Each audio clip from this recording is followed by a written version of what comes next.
Ok. Bien, bonsoir. Je déclare donc ouverte la séance du Conseil municipal du 8 avril. Bonsoir à tous. Petite habitude maintenant avec l'appel. Donc Marion Aubé, Viviane Auberson, Françoise Burer, Adrien Caillouette, Nicole Carbonnier-Humblot, Philippe Chassot, pas encore là, Stéphane Desfils, présent, Thierry Dédiguer, présent, Anna Di Gregorio, présente, Claude Fabre, présent, Sébastien Foschi, présent, Madame Gondouin a donné son pouvoir à Nadine Soquet, Monsieur Pierre Guillemin, présent, je l'ai perdu, Kinga Igloï, présente, Martin Jossot, présent, Suzanne Caradémir, que j'ai aperçue, Monsieur Lecac a donné son pouvoir à Monsieur Chassot, pas encore arrivé, Amandine Mottier, présente, Michel Nercessian, présent, Benjamin Sampériot, présent, Nadine Soquet, présente, Karine Simolon a donné son pouvoir à Béatrice Touvenin, Valérie Torremérez présente, Béatrice Touvenin présente, Marc Touvenin présent, Thomas Tourade présent, et Gaël Trincard a donné son pouvoir à Stéphane Desfils.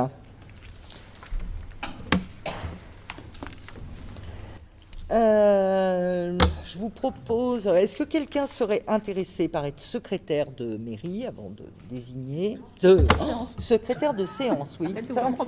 Oui. Excusez-moi. Est-ce que ça intéresse quelqu'un? Thierry Dédiguer est donc désigné secrétaire de séance. Je reprécise bien. Voilà, donc le premier point concerne l'approbation du procès verbal de la séance du 24 mars, qui était jointe à la convocation. Par rapport à ce compte-rendu, est-ce qu'il y a des remarques? Non, donc on va procéder au vote. Est-ce qu'il y a des contre? Des abstentions? 2 abstentions. Marc Touvenin, Béatrice Touvenin. Et ce que je vais faire, c'est que je vais donc vous passer à la fois la signature pour l'approbation du procès verbal et celui de la feuille de présence. Comme ça vous fait 2 signatures. Je voulais vous dire que ce soir, vous allez être amené à signer pas mal de documents, donc chauffez bien vos poignets. Voilà, donc on va faire partir. Voilà. Et donc, nous allons enchaîner avec le deuxième point qui concerne la convention de partenariat pour la création d'un service de location longue durée de vélos à assistance électrique avec la communauté de communes du Genevois. La personne qui a beaucoup travaillé sur le sujet étant Martin Jossot, je propose de laisser la parole à Martin qui va pouvoir nous expliquer tout ça. Attends, on va peut-être te donner un micro parce que j'ai peur qu'avec le masque, on t'entende. Je suis pas sûr que ça branche. Peut-être dû vérifier ça avant. Il faut appuyer. Ça y est, je l'ai. Allô?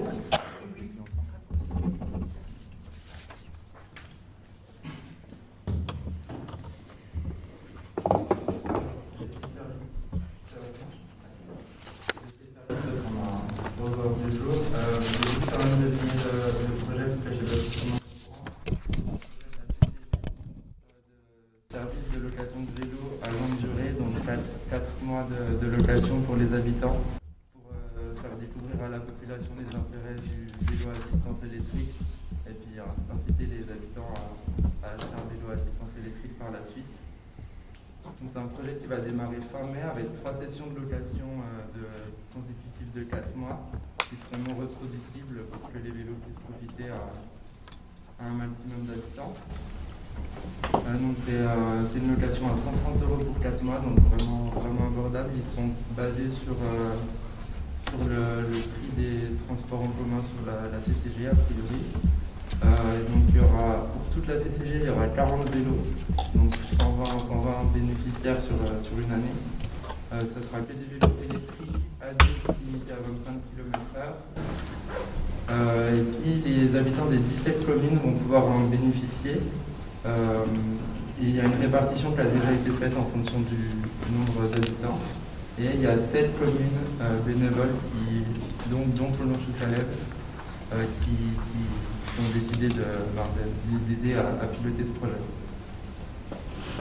Donc pour Archamps-Collonges-Bessay, en fait, on aura 6 vélos sur les 40 par rapport à la population, avec une garantie pour Archamps et Collonges d'avoir au moins une partie des vélos, parce que c'est Archamps et Collonges qui pilotent le projet sur ces parties du territoire. Donc on doit juste approuver la convention avec la CCG ce soir. En gros, donc vous avez reçu le document, mais en gros la CCG va s'occuper de toute la partie administrative, toute l'organisation et la communication. Collonges, on a juste à mettre à disposition un local qui a déjà été défini, c'est un garage qui se trouve au niveau de la Prade qui appartient à la commune, pour stocker les vélos entre les périodes de location pour la maintenance et puis à leur arrivée, et puis juste avant leur départ au bout d'un an. Et puis d'être le relais, comme toutes les autres communes, de la communication de la CCG. Et puis c'est Archamps qui s'est engagé en partenariat avec Collonges à mettre à disposition des ressources humaines pour recevoir les personnes, pour distribuer les vélos, et puis pour accueillir le prestataire pour la maintenance. Donc voilà, j'ai fait le tour. Est-ce qu'il y a des questions par rapport à ce projet? Pour être sûr, j'ai entendu 6 vélos pour les 3 communes. Ouais, il y a que 40 vélos, alors c'est vraiment une phase pilote. Hein. Ils ont commencé par de la location à la journée à Saint-Julien. Vous avez parlé de 120 vélos sur 17 communes. Non, alors il y a 40 vélos et ils vont être loués 3 fois 4 mois, donc il y aura 120 personnes qui pourront en bénéficier.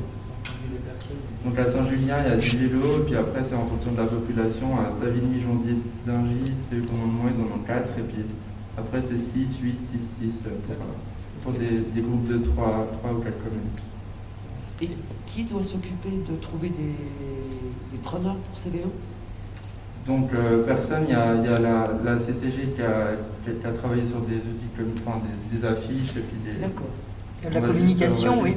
Faire la promotion sur nos réseaux sociaux, sur les panneaux de la commune. Ça risque de faire beaucoup de déçus, je pense. Oui. Ouais, c'est ça. Comment on s'inscrit si on veut avoir un vélo? Ça va être par un mail à la CCG. Ils n'ont pas encore communiqué, ils viennent de choisir le prestataire. Moi, j'avais vu une centaine de demandes. Mais oui, c'est vraiment une phase test en fait pour voir si ça va fonctionner. Si ça va fonctionner, ils vont augmenter le nombre de vélos, mais c'est quand même un gros investissement pour la CCG. Donc ils ne pouvaient pas se permettre d'investir dans 100 vélos tout de suite. Ils voulaient d'abord faire une phase test pour voir si ça fonctionne. Et si ça fonctionne, l'année prochaine, il y en aura plus. Mais c'était difficile parce que c'est eux qui investissent. Nous, on n'investit pas d'argent. Donc c'est vraiment pour voir si ça fonctionne. Et si ça fonctionne, le but, c'est vraiment de déployer. Donc c'est pour ça que c'est vraiment ce que disait Martin, une phase pilote, pour qu'on puisse voir si déjà les gens accrochent. Voilà, il y avait 4 vélos. Le test, il est faussé parce que ça fonctionnera d'office. J'entends pas ce que tu dis. Je pense que le test, il est un peu faussé dans le sens où, avec 4 vélos, ça va fonctionner, c'est sûr. Bah, On va voir jusqu'à combien? Mais l'objectif là, c'est de la location longue durée pour inciter les gens ensuite à acheter un leur vélo. C'est pas de faire de la c'est pas un location. service de location de vélo. Pour percer, c'est pour des gens qui en fait se disent je devrais peut-être passer au vélo électrique, mais dépenser tout de suite 3 000 € c'est un peu beaucoup si on n'est pas sûr d'y arriver par tous les temps et tout ça. Donc là, pour 120 €, on peut le louer pour 4 mois, essayer. Et les personnes se rendront bien compte si ça leur convient pour le type de trajet qu'ils souhaitent faire et si l'investissement en vaut le coup. Mais le but, c'est vraiment pas de faire un service de location. C'est vraiment le but initial, c'est de reporter la voiture sur un service de vélo électrique pour montrer aux gens que ça peut fonctionner. Oui, mais ça sous-entend quelque part qu'il y a 6 personnes entre Archamps et Collonges qui peut-être voudraient s'acheter un vélo. C'est vraiment pas beaucoup. 6 fois 4 fois 3. Le test, ça consiste aussi à récupérer des demandes. Et si on voit qu'il y a beaucoup de demandes, peut-être que l'année d'après, on en mettra plus. Et voilà. Ils ont déjà prévu de reconduire l'année prochaine si ça se passe bien cette année, et puis en espérant pouvoir augmenter le nombre de vélos. cumulé comme ça, pourquoi pas 2 mois? Parce que ça permettrait plus de... Un meilleur temps. On peut pas, c'est la CCG qui décide Oui, là, c'est on ça. ne peut pas En fait, changer, modifier les durées ou les nombres de vélos et tout ça. C'est vraiment là l'objectif. Ça me suffit pour savoir si je reste un vélo. Oui, mais il y a eu des études qui ont été faites. C'est un projet qui est là depuis 6 mois, où la CCG travaille dessus. On a eu beaucoup de réunions dessus. Donc, on est quand même plusieurs à avoir donné notre avis. Et il y a quand même une vingtaine de personnes qui se sont penchées sur le sujet. Donc... Personne n'aurait dit presque 2 mois. Si, il y a eu ce genre de discussion, mais ça n'a pas été retenu. Mais c'est plus un projet de la CCG que de la commune. Ouais. Quoi. Mais bon, si... Ok. Moi, C'est un projet test. l'impact, 2 fois plus d'impact. Donc du coup ce soir le vote est par rapport donc au fait d'approuver les termes de la convention de partenariat pour la création d'un service de location, comme on a bien expliqué, longue durée de vélos à assistance électrique, d'autoriser Madame la maire à signer la dite convention ainsi que les pièces annexes et d'autoriser Madame la maire à accomplir toute démarche et signer tous les documents nécessaires à l'exécution de la présente délibération. Donc on vote pour tout ça. Alors, est-ce qu'il y a des contre? Non. Des abstentions? Non plus. Donc, merci. Donc là, nous allons passer au point numéro 3 qui concerne donc l'approbation du compte administratif de l'année 2020. Donc ce compte administratif, c'est le compte de la commune. La commune a remis ce compte, ses comptes, enfin, plus exactement, au Trésor public. Et comme quelque part je ne peux pas être juge et partie, je vais donc sortir de la pièce pendant que vous allez, pendant que Stéphane va présenter ce compte administratif, peut-être éventuellement en débattre, et surtout le voter. Et pour cela, le vote sera présidé par la personne la plus âgée de l'assistance. Il faut bien avoir quelques avantages dans ces cas-là, Michel Nersessian. Donc je laisse la parole à Stéphane et je vous retrouve ensuite.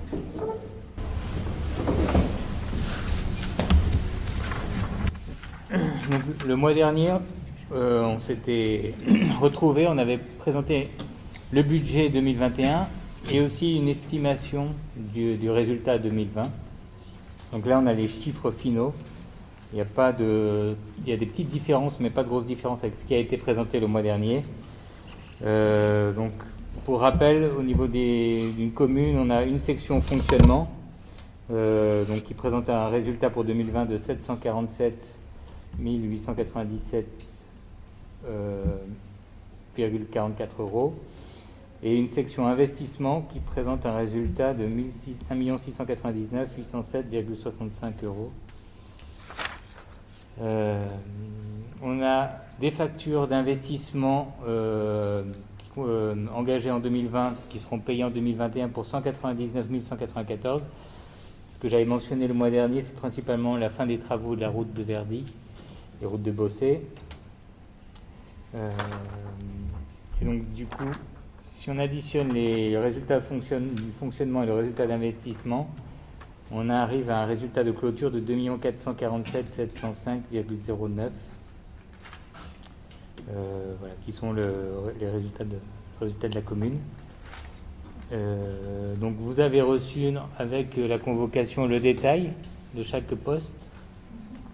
Il y a eu une commission finance qui a eu lieu aussi, comme j'avais informé la dernière fois, il y a 10 jours, dans laquelle on a validé ces comptes-là, ainsi que des subventions. Donc je ne sais pas si vous avez des questions avant qu'on passe au vote.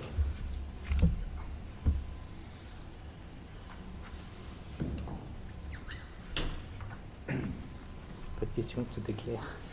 Alors, je pense qu'on va passer au vote. Je ne sais pas comment ça se passe. C'est Michel. Y a-t-il des contre? Y a-t-il des abstentions?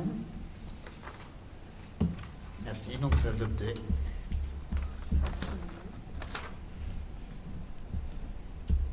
Il faut rappeler. Non.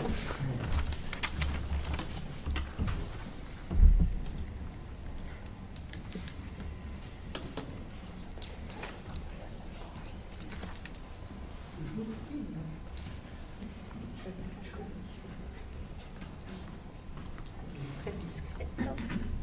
Du coup, pour le compte administratif, je vais vous le faire passer.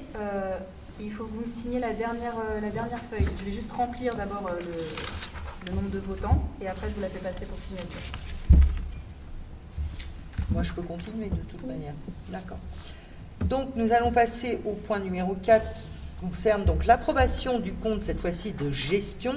Le compte de gestion, c'est tout au fil de l'année, le trésorier reçoit les factures et les recettes de la commune. À la fin, donc, compile tous ces éléments et sort ce qu'on appelle un compte de gestion.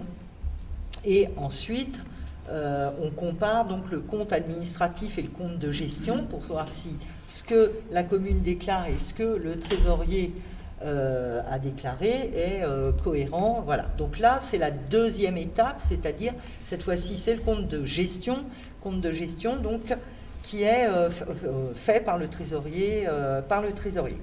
C'est pas l'inverse ici, non? Le compte de gestion, c'est le document du trésorier. Ah, ok. Et il doit être le même que notre compte administratif. Ok, on confond toujours les deux. Voilà. Donc, de la même manière, vous avez eu les éléments pour le compte de gestion. On n'avait pas le détail. Attends, je ne me souviens plus. Le compte de gestion. Ah oui, c'est le. Ah oui, oui, oui. Alors là, il n'y a rien à signer. C'est juste le document que je vous ai envoyé cet après-midi et celui que je vous ai envoyé la dernière fois, juste pour que vous voyez que les chiffres sont les mêmes qu'avec le compte administratif. Voilà. Et là, il a été signé, ça ne se voit pas parce que c'est de loin, mais là, on a la signature du divisionnaire, de l'inspecteur divisionnaire et là, de l'inspecteur des finances publiques. Il ne manquera plus que celle de Madame la maire. Voilà. Donc, le compte administratif et le compte de gestion ont donc été rapprochés. Il n'y a pas de différence. Et donc là, nous allons voter pour déclarer que le compte de gestion dressé pour l'exercice 2020 par le receveur, visé, certifié, conforme par l'ordonnateur, n'appelle ni observation ni réserve de sa part. Voilà. C'est vraiment très pour permettre de rapprocher les deux données, enfin, qui viennent de la mairie et du trésorier. C'est bon pour vous? On peut passer au vote. Donc, est-ce qu'il y a des contre? Est-ce qu'il y a des abstentions? Bien, je vous remercie.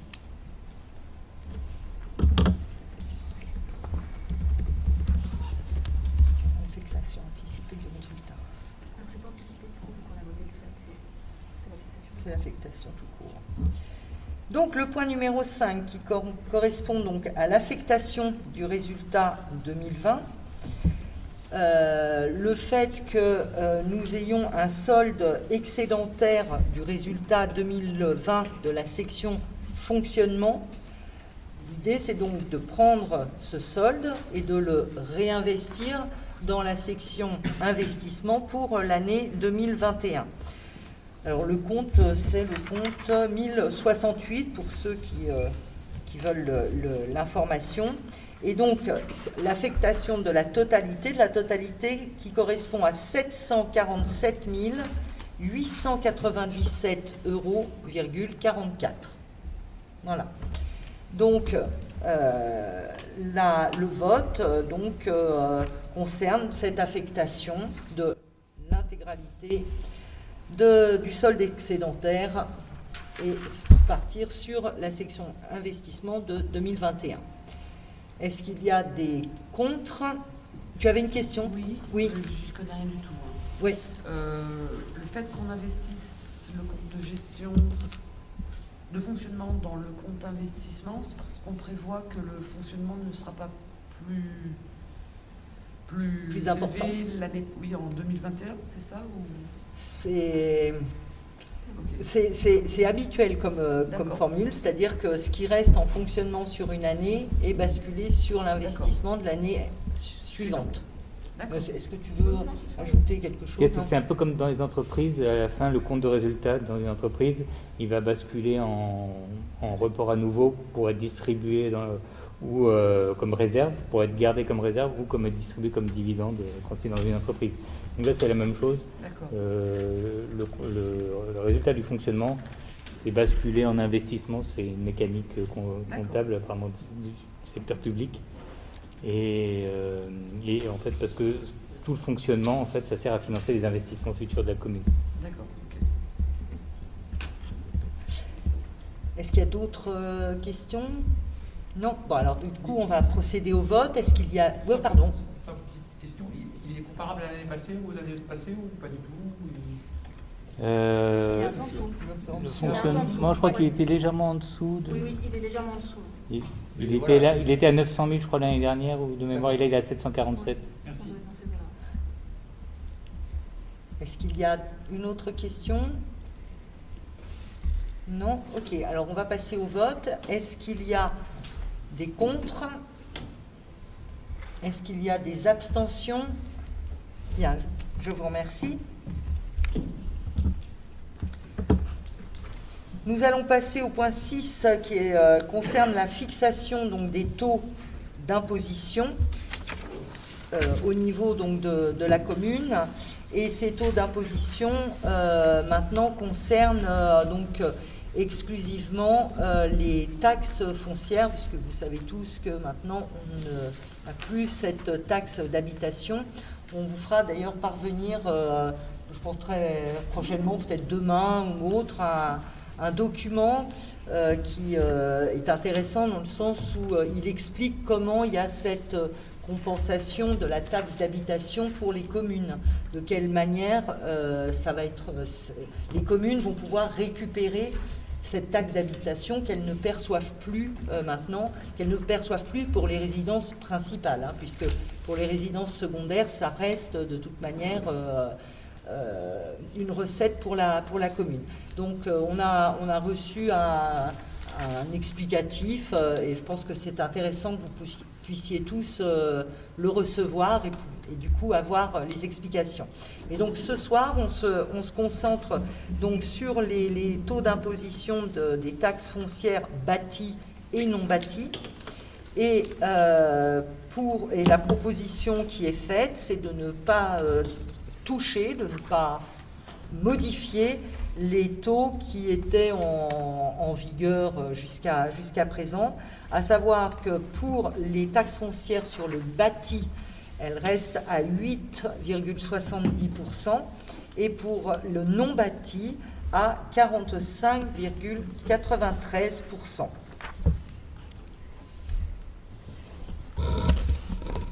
Donc, je vous regarde un petit peu tous, savoir si éventuellement il y a des questions, mais c'est quelque chose qui est pareil, c'est quelque chose qu'on vote généralement à cette époque. On se situe où par rapport à la moyenne nationale? Alors ça, on va regarder et puis on répondra par écrit parce que là, l'information, on ne l'a pas en tête. Quelles sont les bases qui sont appliquées? C'est sur quelle base ces taux? C'est sur les bases de ce qu'on avait vu en réunion de la commission impôt indirect? Non, ça n'a rien à voir, ça. Non, ça c'est tout autre chose. Enfin, c'est tout autre chose. Non, ça en fait partie. Ça en fait partie, mais c'est une... C'est pas l'assiette, là. Oui. Et donc, par exemple, le propriétaire d'une maison à Collonges, il paye un taux de 45,98 sur quoi? C'est son assiette qui va changer par rapport à la CCID qu'on a fait l'autre fois. C'est l'assiette de l'impôt qui va changer selon dans quelle classe il se situe, mais le taux, il est pareil pour tous les Collongeois. Oui, donc je veux dire, c'est ce qu'on a vu dans la réunion s'applique à ça. Une partie, oui. Pas l'ensemble. Ouais. Oui, une Okay, partie, merci. oui, c'est ça. Alors, je propose Juste une petite Oui, bien question sûr. comme ça, le taux est fixé, chaque commune fixe son taux ou bien... Tout à fait. Donc Archamps peut avoir un autre taux Absolument, oui. Donc je vous propose de procéder au vote pour ces deux taux de taxe foncière bâtie non bâtie. Donc de maintenir les taux de 2021 identiques à ceux de 2020 et donc de me permettre de signer l'État, donc je ne connais pas les chiffres par cœur, 1259 à réception de ce document. Est-ce qu'il y a des contre? Est-ce qu'il y a des abstentions? Je vous remercie. Au passage, les taux d'imposition, si je ne m'abuse, imposition, vous ne pouvez pas mettre d'S. C'est les taux de l'imposition. Alors, C'est fort probable. donc, décide de maintenir.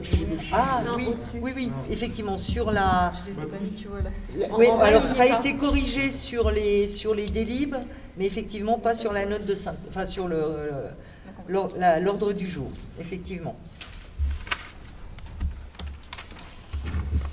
L'attribution des subventions pour l'année 2021 donc, est le point suivant. Je vais à nouveau laisser la parole à Stéphane pour présenter le récapitulatif. Non, excusez-moi qu'il l'a. Non, c'est moi. Le récapitulatif des demandes de subventions, sachant que ces subventions ont été validées en commission finance. Est-ce que vous pouvez peut-être les présenter? Oui, alors ça, pareil, la commission finance a validé les subventions. Là, c'est que les subventions qui dépendent de la commune. Et après, toutes les subventions sociales, il a été décidé que c'est... on a fait aussi une estimation avec des associations en relation, et ces subventions sociales ont été attribuées à la CCAS. Donc il va y avoir un vote aussi du budget du CCAS, dans lequel ils vont voter les comptes et aussi ils vont voter leurs propres subventions. Donc il y a certaines subventions auxquelles vous attendez à voir, qui ne sont pas là, qui sont au niveau du CCAS. Je voulais préciser ça en introduction. Dans tout ce qui est en fait social. Et donc la commune elle se concentre sur tout ce qui est culturel, éducatif et sportif. Je me permets juste de t'interrompre peut-être pour apporter une précision. Au niveau des communes, on a un budget principal qui est celui dont on va parler ce soir, et puis il y a un autre budget qui est un budget autonome et qui est le budget du CCAS. Le CCAS, je ne me souviens plus, je crois que c'est Commission communale de l'action sociale. Et donc, ce sont deux choses différentes, même si le budget du CCAS est alimenté par le budget primitif, le budget communal. Mais voilà, ce sont vraiment deux choses distinctes. Et c'est très important d'avoir ça en tête. Donc du coup, je vais laisser donc la parole de nouveau à Stéphane, mais je voulais juste apporter cette précision. Ok, donc après, on a validé donc les subventions suivantes. Donc, école de musique ABC pour lequel il y a une convention, 5 000 €. Le minimum pour les subventions sur la commune, c'est 700 €. Donc, le Fil d'Ariane, le Petit Théâtre, l'Appel Saint-Vincent, Maurice Thièche, l'APEC, Club Nature et Montagne, École de danse Balletto, Salève Judo, tennis de table et karaté. Il y a les écoles pour lesquelles aussi il existe des conventions où on doit subventionner les élèves de primaire qui sont collongeois, qui sont inscrits dans ces écoles. Donc ça c'est un calcul tout bête pour le campus adventiste et Saint-Vincent. Après on a le sous des écoles, l'école publique, où on avait baissé l'année dernière à cause du confinement, on est revenu sur le montant de l'année 2019. Il y a le CIL Danse qui qui fait de la danse au niveau de l'EOS. Ils montent un spectacle avec, autour de Peter Pan qui demande certains investissements. Ils ont demandé à la commune de participer. On a fait 20 francs par élève inscrit. 20 euros par élève inscrit. Et après, pour le tennis club de Collonges, on avait en fait, normalement c'est 2000 euros par mois, par an. Et là, en fait, l'année dernière, on n'avait pas fait attention, on avait mis 700 par erreur. Et donc on a fait un rattrapage. C'est pour ça qu'ils ont un peu plus cette année, mais normalement c'est 2000 euros. Et je crois que voilà, j'ai expliqué pour la partie du haut et pour la partie du bas, c'est les associations non collongeoises qui ont manifesté leur intérêt et c'est des montants qui ont été validés ou en commission. Donc, je ne sais pas si vous avez des commentaires par rapport à certaines de ces subventions. Moi j'ai une question parce que j'ai pas le tableau sous les yeux, mais il me semble qu'il y a des grandes disparités au fil des ans. Et j'aimerais comprendre comment on détermine le montant d'une subvention. Est-ce que c'est en fonction de ce que demande l'association ou ça sort du chapeau? Normalement, il y a un montant fixe qui est en général, on essaye que ce soit le même que les années passées. Et il peut y avoir des demandes exceptionnelles qui peuvent être traitées de façon exceptionnelle d'une année à l'autre. Par exemple, le collège Rousseau-Saint-Julien, 00400. Pourquoi 400 tout d'un coup? Alors ça, c'est un rattrapage de l'année dernière, qui aurait dû déjà être payé l'année dernière et qui n'avait pas été payé par en fait, l'ancien comptable qu'on a retrouvé, que l'ESI a retrouvé au début de l'année. Donc ça a été inscrit, mais c'était quelque chose qui avait déjà été approuvé l'année dernière. Le tennis club, alors ça, tu l'as expliqué. Le tennis de table, l'année dernière, 1800, cette année, 700. Alors, il y en a un certain nombre l'année dernière où il y a la foire, les montants de la foire. Alors, comment ça se passe? La foire de la Sainte-Barbe, je crois, elle dégage des recettes à la fin. Et à la fin de l'année, ces recettes sont reversées à la commune. Donc pour 2019, les recettes de 2019 ont été reversées à la commune fin 2019. Et cet argent a été distribué après à certaines associations qui avaient participé à la Sainte-Barbe, mais en 2020. Oui. Alors, le problème, c'est qu'en 2020, il n'y a pas eu de foire de la Sainte-Barbe, donc on n'a pas reçu d'argent de la foire de la Sainte-Barbe, donc tous ceux qui avaient 1100 au titre de la foire de la Sainte-Barbe ne reçoivent rien en 2021. Et ils sont au courant. Ah oui, ça bien sûr. Et le campus du Salève? Parce qu'il y a une augmentation, je crois, d'élèves inscrits, ou alors une nouvelle classe qui a été conventionnée. Voilà, c'est une nouvelle classe qui a été conventionnée. Parce que ça passe de 11 000 à 20 000. Oui, mais tu sais, c'est en fonction, pour pouvoir bénéficier donc, de cette subvention, il faut que la classe, elle soit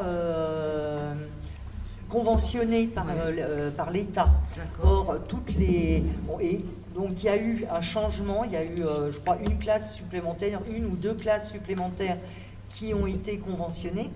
Et donc, du coup, ça augmente, puisque du coup, ces classes-là, avec le nombre d'élèves à l'intérieur, fait que ça vient augmenter le nombre d'enfants. Et qui dit augmentation du nombre d'enfants, dit augmentation de la subvention. Voilà, puisque c'est calculé par enfant. Tu as un montant par enfant. D'accord. Ok, merci. Ok, d'autres questions, remarques? Oui. Le tennis de table, ils n'ont pas la même chose que le foot et le tennis Je laisse... En fait, historiquement, ils étaient à 700, donc on les a laissés à 700. Il n'y a pas eu de demande de leur part pour avoir plus, donc on les a laissés au même niveau. D'accord. Et sur les trois appels en fait, de la commune, il y en a deux qui touchent un montant et une autre qui touche un autre montant parce que c'est l'école communale ou c'est parce que c'est une demande qui est différente ou... Alors, si on regarde l'appel Saint-Vincent et l'appel Maurice-Thiège, ils touchent 700 et ceux des écoles, ils sont à 2000. C'est l'école oui, oui. publique. Alors, et puis, je ne sais pas s'il n'y a pas eu il y une a une demande histoire d'enfant. particulière. Non, là, Non. on est revenu sur le montant de 2019. Alors après, je sais pas, en 2019, il y avait déjà cet écart. Mais C'est une question, ouais. je sais pas du donc tout. nous, on est revenu sur en 2020, on avait baissé le sous des écoles parce qu'il y avait eu le confinement, mais là, on a remis le même montant sans. Mais vous n'appliquez pas, on n'applique pas la même règle en règle de 3 pardon, d'étudiants, d'élèves dans les écoles pour traiter les 3 de la même façon. On pourrait, c'est une question C'est qu'on une peut, question peut faire pour l'année prochaine. parce que les 3 écoles seraient bienvenues, je veux dire, Je pense que ça, c'est effectivement un point qui pourra être rediscuté, savoir quels sont les critères qu'on souhaite appliquer. Le seuil, enfin pas le seuil, le plancher en dessous duquel on ne veut pas descendre, et puis quels sont les critères qu'on souhaite. que le critère soit connu et soit. Tout à fait. Là, c'est vrai que la commission, entre autres, est partie aussi sur un existant, voir comment il faisait cette année, mais c'est un point, effectivement, qui, à mon avis, mérite d'être discuté tous ensemble pour voir quels sont les critères qu'on souhaite mettre en place pour l'attribution de ces subventions.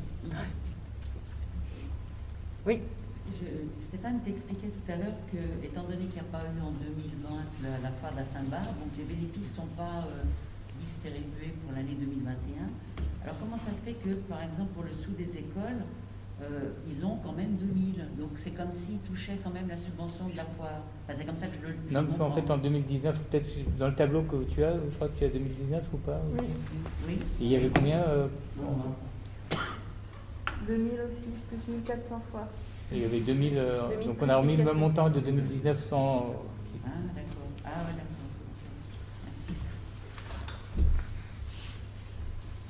Ok, donc je vous propose, s'il n'y a pas d'autres questions, de procéder au vote pour accorder donc les subventions qui ont été proposées. Est-ce qu'il y a des contre? Est-ce qu'il y a des abstentions? Oui, une abstention. Nadine Soquet. Bah, et puis il y a, Pardon, et x2, plus pouvoir. D'accord. Merci. Je peux poser encore une question à ce sujet-là, puisque tu as dit qu'il y avait donc la commune, et puis à côté il y a le CCAS. CCAS, Oui. à qui on donne de l'argent. Oui. On a un droit de regard sur ce qu'ils font au niveau subvention ou C'est le CCAS qui gère son enveloppe. D'accord. Oui. Il s'occupe de voir comment nous on a distribué l'argent de la commune. Ah bah, il le voit également, oui, bien sûr, puisque les membres. Alors, le CCAS, il est composé à la fois de conseillers municipaux et puis de personnes extérieures au conseil. D'accord. Voilà. Donc c'est un groupe de 10 personnes, 5. Okay. Voilà. Et eux, ils ont donc un budget global et à eux de voir comment ils utilisent ce budget. D'accord. Voilà. C'est une structure, on va dire, indépendante. Oui. Et donc, les associations qui sont subventionnées par le CCAS sont à la lumière du jour de la mairie elle-même. Je n'ai pas compris ta question. On a connaissance en tant que conseillers municipaux des associations qui sont financées par le CCAS. Ah bah tout le monde, bien parce sûr. que ça va être, les délibérations vont être affichées comme les délibérations de la commune. D'accord. Oui, oui. On peut les avoir aujourd'hui ou... Ah non, parce qu'elles ne sont pas encore... Pas encore. Le D'accord. budget n'a pas été voté encore. Le budget n'ayant pas été voté, D'accord. c'est pas encore... J'avais encore une petite question. Je suis en contact avec le président de l'association Oxygène 74. Je ne Oui. le vois pas dans la liste. Je sais qu'il avait des problèmes de domiciliation à résoudre avant de faire la demande que je lui avais suggéré de faire. Est-ce que vous avez connaissance de ça ou pas encore? Pas souvenir, je sais pas, toi, Dans Benjamin. la liste. Non, Oxygène moi non plus. 74, je n'ai pas souvenir qu'on ait reçu quelque chose, mais. pas une association qui est intéressante. Il organise des randonnées dans Collonges, dans le périmètre de Collonges, mais surtout ailleurs. Et donc, voilà, ça peut être intéressant de les subventionner un peu. Est-ce qu'ils ont fait une demande? Est-ce qu'ils avaient l'habitude de recevoir des subventions Oui, non, je sais que l'année dernière, il avait un problème de domiciliation à résoudre. Le papier. Voilà. Il faut qu'il fasse la demande. Oui, explicitement. je sais. Peut-être pour 2021 alors. Ok. Ouais, non, pour 2022. 22 Pour 2022. Ouais. Okay, merci. On avait voté, hein, là. Je ne sais plus où on en est. Les questions sont venues après. Merci. Alors, point suivant, qui est donc l'adoption du budget primitif. Alors, quelques petites explications avant. D'abord, qu'est-ce que c'est qu'un budget? Pourquoi primitif? Parce que c'est le premier budget qu'on vote au niveau d'une année. Et ce budget, donc, il est sur l'année 2021. C'est vraiment le premier acte obligatoire du cycle budgétaire annuel. C'est pour ça qu'on l'appelle primitif. Voilà. Bon, c'est des petites explications, mais quelquefois, on n'est pas tous bien au courant du vocabulaire. Le budget primitif, dans une commune, il doit être voté avant le 15 avril. Et il est toujours précédé donc, de ce fameux DOB, débat d'orientation budgétaire. Voilà. Ça correspond à un document, on va dire prévisionnel, parce que prévisionnel, où on essaye d'estimer au plus juste les dépenses et les recettes qu'il va y avoir au cours de l'année 2021, en l'occurrence pour cette fois-ci, sachant que au cours de l'année, il y aura forcément, comme dans toutes les communes de France, des ajustements à faire. Et ces ajustements, vous les avez déjà vus au cours de l'année dernière. C'est des DM, ce sont des... Décision modificative. Merci. Décisions modificatives, on en a déjà voté. C'est-à-dire qu'on réajuste quand on a besoin de remettre un peu de sous à un endroit ou d'en retirer à un autre. Et on rééquilibre le tout. Il faut savoir que donc ça, c'est quelque chose qui se fera au cours de l'année. Il peut y en avoir 3, 4 au cours de l'année. Donc voilà. Après, qu'est-ce que je peux vous dire d'autre? Qu'un budget, au niveau d'une commune, il faut toujours qu'il soit équilibré. Donc, qui dit équilibré dit que y a certains postes sur lesquels on va aller gonfler un petit peu certains postes pour avoir toujours ce fameux équilibre qui est obligatoire, nécessaire et obligatoire au niveau d'une commune. Par rapport à ça, c'est sûr que tout ce qui est mis au budget, c'est pas parce que c'est mis au budget que ça sera dépensé. Ça, c'est, je pense, un point aussi important à préciser. Et puis, qu'est-ce que je peux vous dire d'autre par rapport à ça? Que ce qu'on va faire, de toute manière, il va nous être présenté par Stéphane, et que ce qu'on votera à la fin, c'est bien le vote global du budget. On ne vote pas par opération, ou par ligne, ou par ci ou par ça. On vote globalement le budget pour la commune pour l'année 2021. Voilà. Donc là, je laisse donc la parole à... Il y a un document aussi où il y a quelque chose? Stéphane. Non. Tu veux le budget? Déjà, je peux te passer ça, déjà pour expliquer un peu... Il y a des grands chiffres ou pas? Là, oui. Ok. Donc le budget vous a été remis, voilà, avec la convocation. Donc vous avez tout le détail des comptes avec le réalisé pour 2020 et le budget pour 2021. Donc je ne sais pas si vous avez des questions par rapport à ce détail qui a été fourni. Tu peux peut-être déjà donner les grands chiffres par rapport à la section, pour la section investissement, section on fonctionnement. a des recettes de fonctionnement pour 2021 de 4 556 379, en baisse de 7% par rapport à l'année 2020. Comme on l'avait expliqué au moment du DOB, c'est parce qu'on a été prudent concernant certaines recettes pour la taxe d'habitation, pour la dotation frontalière et les services périscolaires. Mais on fera probablement mieux que ce qu'on a budgété. Après, donc, on a mis des dépenses du même montant, et pour équilibrer, en fait, le compte qui nous permet d'équilibrer, c'est le compte 023 virement à la section d'investissement, qui est un montant de 272 822 pour l'année 2021. Et pour la partie investissement, on table sur des recettes d'investissement pour l'année 2021 de 3 667 221. Et donc, pour l'année 2021, on va faire un budget par opération, ce qui n'avait pas été fait jusqu'à présent. Donc, ça veut dire qu'on a défini, Leslie a défini un certain nombre de centres, comme des centres de coûts, et pas juste des comptes comptables. Donc ça permet d'avoir un meilleur suivi des différents projets d'investissement de la commune. Et pour équilibrer le budget d'investissement, on utilise le compte de réserve foncière, sur lequel on a mis 1 752 914. Donc s'il devait y avoir des décisions modificatives en termes d'investissement, on viendrait prendre sur ce compte de réserve foncière. Voilà. Donc si vous avez des questions, je peux vous répondre.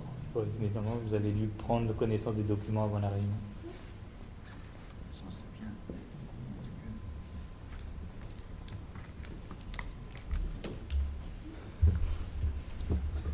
Je vais récupérer les documents. Merci. S'il n'y a pas de questions, donc je rappelle, donc budget s'équilibre, une fois de plus. En section de fonctionnement à 4 556 379 euros et en section d'investissement à 3 667 221 euros, ce qui nous fait un total de 8 223 600 euros. Je vous ai passé les 54 centimes et donc, mais ça peut être important, ces 54 centimes. Donc, s'il n'y a pas de questions, je vous propose de procéder au vote pour adopter le budget donc primitif 2021 dont les chiffres vous ont été présentés et pour lesquels vous avez eu les documents en annexe. Est-ce qu'il y a des contre? Donc un contre, deux contre. Pardon, excusez-moi. Voilà, c'est noté, oui, pas de problème. Est-ce qu'il y a des abstentions? Donc il y a 1, 2, 3, alors 3. Pour Karine, et j'ai fait l'erreur tout à l'heure, elle était pour le PV, donc je ne l'ai pas précisé tout à l'heure. Si vous pouvez marquer pour Karine qu'elle était pour. Oui, c'est à l'unanimité, c'est bon. ça va. Et là aussi, elle est pour le budget. Abstention. Donc abstention, donc nous en avons 3. 4. C'est Béatrice. D'accord. J'ai Françoise, c'est ça. Oui, et Thomas. Ok. Ok. Je fais. Donc là, on avait encore quelque chose à faire signer ou pas? Oui. Donc, de la même manière, vous allez devoir de nouveau signer le document. Pour les personnes, il n'y a aucune obligation. Pour les personnes qui se sont abstenues, est-ce que vous souhaitez donner la raison pour laquelle vous vous êtes abstenus?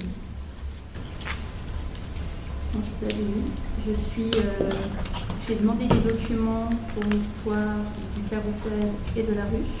Je ne les ai pas obtenus ce soir. Donc moi, ça me met mal à l'aise de voter le budget, puisqu'il est global et on ne peut pas le faire, on ne peut pas le scinder. Donc moi, vis-à-vis de ça, je peux pas me permettre de le valider. D'accord. Merci. Une partie. Une partie. Du coup, il lui manque la deuxième entreprise. Ah, d'accord. Je rappelle que les documents ont été demandés depuis plus d'un mois, n'ont toujours pas été donnés. Et donc, c'est aussi pour ça que je m'abstiens. Parce que je considère qu'on n'est pas convenablement informé. On n'a pas reçu les documents qu'on a demandé à plusieurs reprises par écrit. Donc, je trouve... Qui étaient les documents, effectivement, provisoires. Qui des documents qui ont été promis à plusieurs reprises, qui n'ont pas été envoyés. D'accord. Et encore aujourd'hui, on a reçu une réponse partielle, qui en plus ne correspond pas à la demande. D'accord. Très bien. Est-ce qu'il y a une raison pour laquelle les documents ne sont pas revenus? Moi, j'ai eu la demande lundi par écrit de Béatrice. Du coup, je lui ai envoyé cet après-midi une partie des documents que j'avais. Et la deuxième partie, du coup, j'ai eu l'explication tout à l'heure. Donc, je pourrai envoyer le deuxième devis demain à Béatrice. Mais j'ai eu la demande que lundi. Lundi? Oui. Est-ce que... Lundi, c'était férié. Oui, c'était mardi parce que lundi, c'était férié. Sachant que les mêmes documents ont été demandés il y a plus de 4 semaines. Et donc... Les documents existent, on les a? Oui, oui, oui. Du coup, c'était les deux devis que Béatrice demandait. Et les deux ne correspondent pas à ce que j'ai demandé. Alors si, parce que... J'ai demandé qu'on nous donne les devis qui ont permis de choisir, créer un projet. D'accord? Et ce que vous m'avez envoyé, c'est une estimation de devis pour les deux bâtiments. Oui, parce qu'en fait, un maître d'œuvre est rémunéré par rapport à un pourcentage du coût des travaux. Alors moi, je suis assez surprise, je ne vous cache pas, parce que nous, on ne sait même pas ce qu'on voulait faire dans ces deux bâtiments. Et donc, on demande des projets pour faire des travaux qu'on n'est même pas, nous, en commission, qu'on a définis. Donc, je suis assez surprise, je ne vous cache pas. Sachant que ce qui nous a été présenté au conseil municipal, ce n'était pas un pourcentage, c'était un montant forfaitaire. Et qu'on a collectivement demandé à transformer en pourcentage. Oui. Donc, ça n'explique pas pourquoi on n'a pas de devis, parce qu'il y avait un montant qui avait été apporté de, je ne me rappelle plus, à peu près 40 000 €, je ne me rappelle plus exactement le montant, qui était forfaitaire. Et donc, on n'a pas vu ce devis. Qui correspond à 10% à peu près de l'estimation des travaux. Hein, et on n'a pas vu ce devis. On n'a pas vu ce devis, on nous a dit qu'il y en avait plusieurs, puis on nous a dit qu'il n'y en avait qu'un seul. Non, et finalement, il y en a deux. Il y en a deux.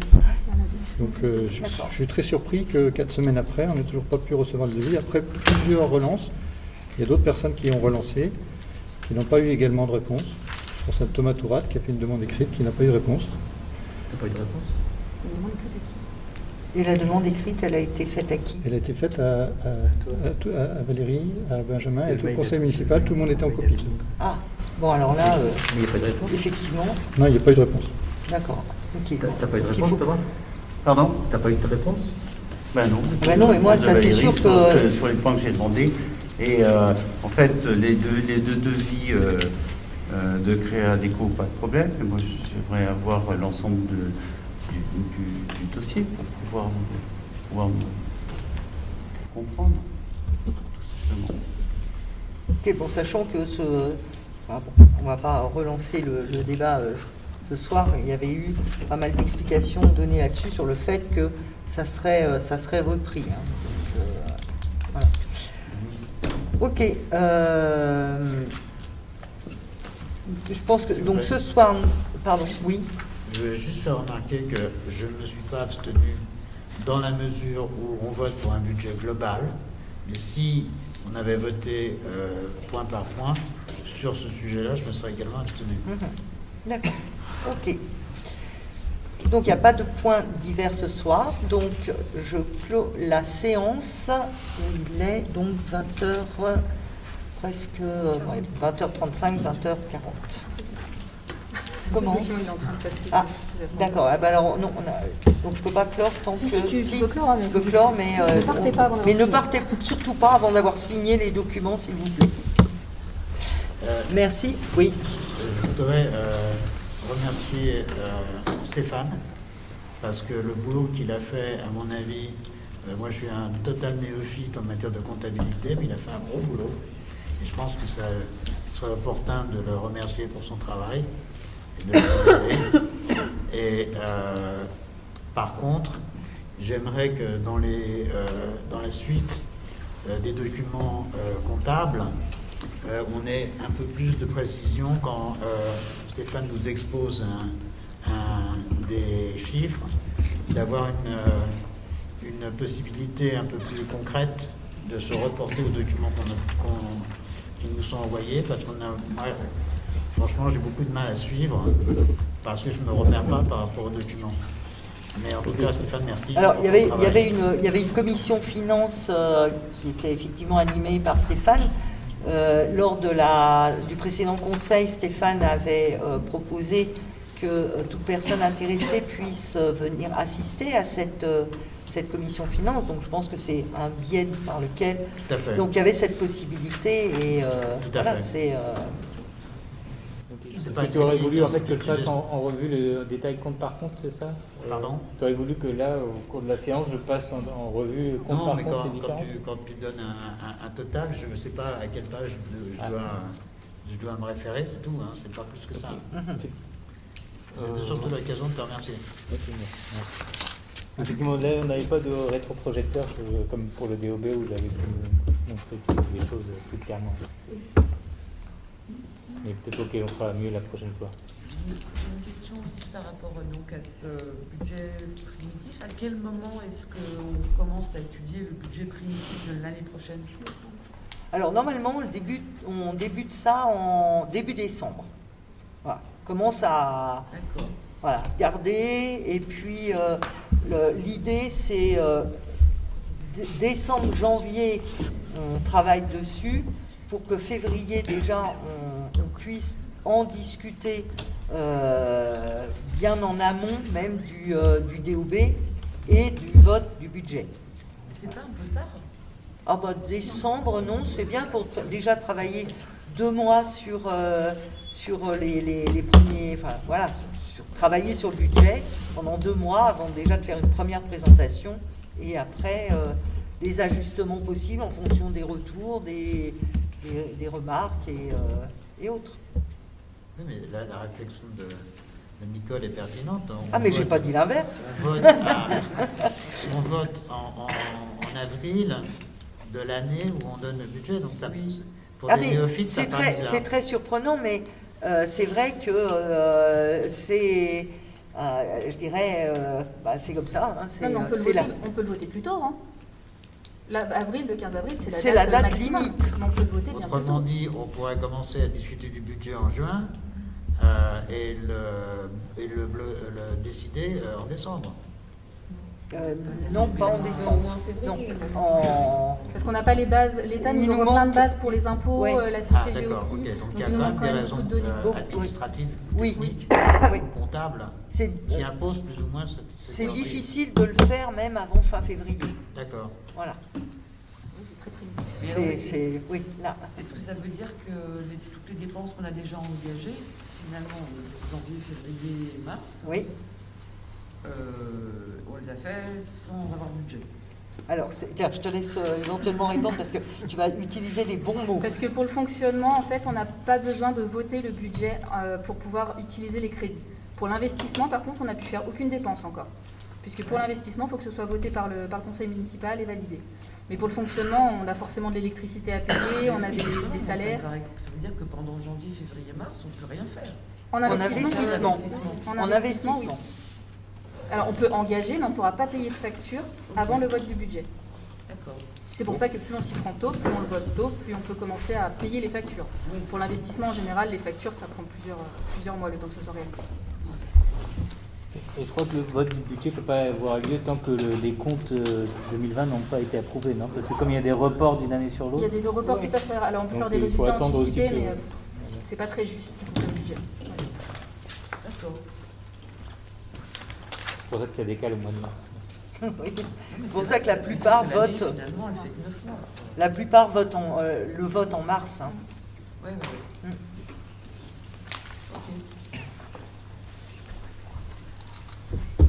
Bien, écoutez, on en est où là de la circulation du document? Ah, très bien.